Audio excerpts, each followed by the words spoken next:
कई चीजें भी ऐसे इस्तेमाल होती है, कई बार हमें ह्यूमन स्कल्स भी यूज करने पड़ते हैं, कई बार ह्यूमन स्कल्स भी यूज करने पड़ते हैं, कई बार हमें ऐसी चीजें ऑफर करनी पड़ती हैं, कई बार सैक्रिफाइसेस भी ऑफर करने पड़ते हैं फॉर एग्जॉर्सिज्म, क्योंकि जो भी स्पिरिट जा रही है वो किसी पर्पस से आपके पास आई है ना।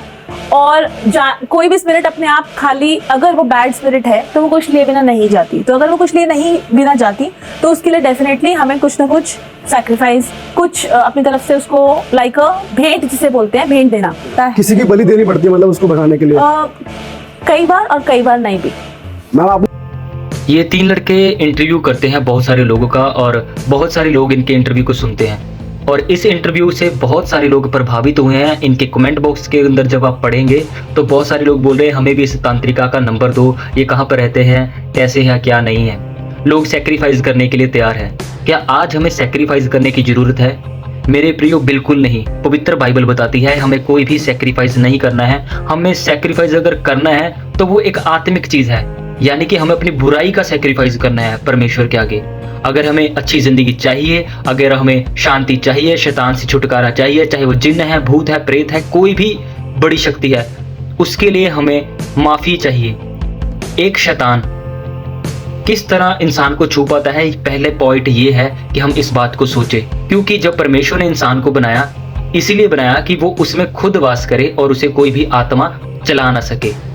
अब शैतान किस तरह मनुष्य को चला सकता है, इस बात को, इस पॉइंट को हमें सोचना पड़ेगा।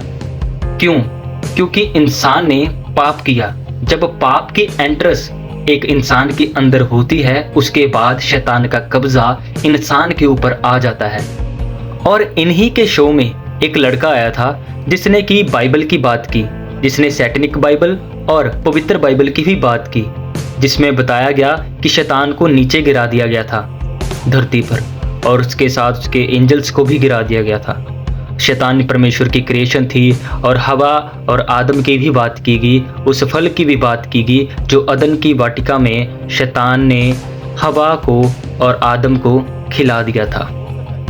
पवित्र बाइबल बताती है कि जब शैतान हवा के पास आया, उसने बातों में उसे उलझाकर उसे फल खिला दिया जिसे खाने से परमेश्वर ने मना किया था। जब वो फल इंसान की ज़िंदगी में आया, उसके बाद जो ट्रबल शुरू हुआ वो ये था कि इंसान के जीवन में पाप आ गया, उसके अंदर बुद्धि आ गई, उसके अंदर ज्ञान आ गया, उसके बाद कत्ल हुए, उसके बाद व्यभिचार यानी कि सेक्सुअली बहुत ज़्यादा लोग आगे बढ़ गए।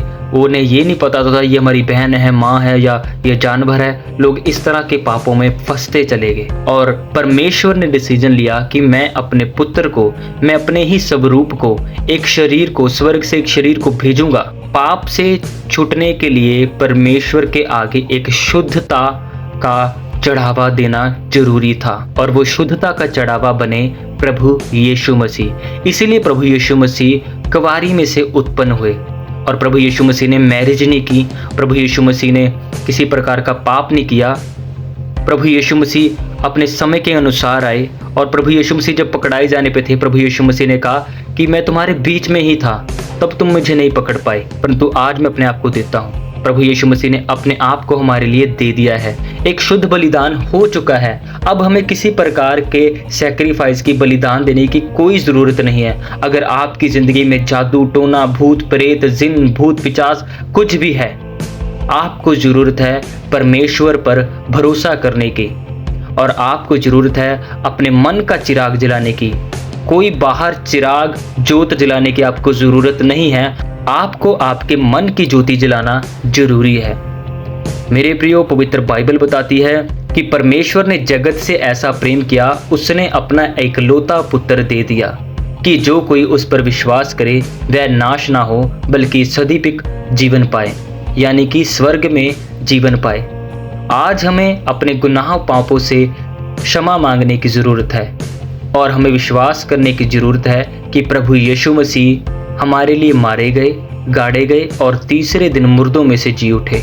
अगर प्रभु यीशु मसीह का सैक्रिफाइस ना हुआ होता तो उसका मतलब ये होना था कि प्रभु यीशु मसीह बस मारे गए और उसके बाद जी नहीं उठे। प्रभु यीशु मसीह जी उठे, वो सैक्रिफाइस हो चुका, वो पापों का अंत हो चुका, वो मृत्यु जो शैतान ने लोगों के ऊपर लाई थी उसका अंत हो चुका है। इसीलिए आज चर्चेस में शैतान को किसी भी चढ़ावे के द्वारा बाहर नहीं निकाला जाता। सिर्फ और सिर्फ उसे बोला जाता है कि यीशु मसीह के नाम से हम तुझे घोषणा करते हैं, तो इस शरीर को छोड़ और चला जा। बीमारी को, जादू टोने को और दुष्ट आत्मा को जाना पड़ता है। उसे उस पास्टर की बात सुननी पड़ती है। क्यों? क्योंकि वो जानती है कि ये बंदा जो है ये परमेश्वर के वचन को, हिस्ट्री को जानता है। इसे पता है कि बलिदान हो चुका है, इसीलिए वहाँ पर शैतान किसी प्रकार का बलिदान नहीं मांगता। मेरे प्रियो, आपको भी ज़रूरत है परमेश्वर पर भरोसा करने की, सच्चे ज्ञान को अपने भीतर लाने की और हिस्ट्री को जानने की। बलिदान हो चुका है, आपको कोई भी बलिदान नहीं करना है। इस वीडियो को आगे से आगे शेयर करें कि हर वो इंसान जो कमेंट में लगा हुआ है बोलने की मुझे भी इसका नंबर दो, इस औरत का नंबर दो या कुछ दो, मैं आपको बताना चाहता हूँ ये औरत भी दुष्ट आत्मा से ग्रसित है। ये भी एक शैतान के दूत के अंडर आ चुकी है। शैतानी वर्ल्ड में ऐसा होता है कि जब एक छोटी दुष्ट आत्मा के पास एक शरीर जकड़ा होता है, तब जो तांत्रिक है वो एक शरीर को इस तरह से छुड़ाते हैं, वो उससे जो ताकतवर वाली दुष्ट आत्मा है उसके पास जाते हैं और वो इंसान को अपने हाथ में ले लेती है। वो बोलते हैं कि तू इसे छोड़ दे। फिर वो बोलते हैं कि वो छोटी आत्मा को जब वो छोड़ेगी, वो कुछ मांग रही है, तो उसके लिए वो बलिदान देते हैं। कुछ प्रसाद, कोई खून, कोई मेढ़ा, कोई बकरा, कोई मुर्गी, कुछ ऐसा सा खून भी कई बार वो मांगते हैं। किसी हर प्रकार का वो बलिदान मांग सकते हैं। आपको ज़रूरत है परमेश्वर को जानने की और इन सभी बातों से दूर रहने की। Be aware.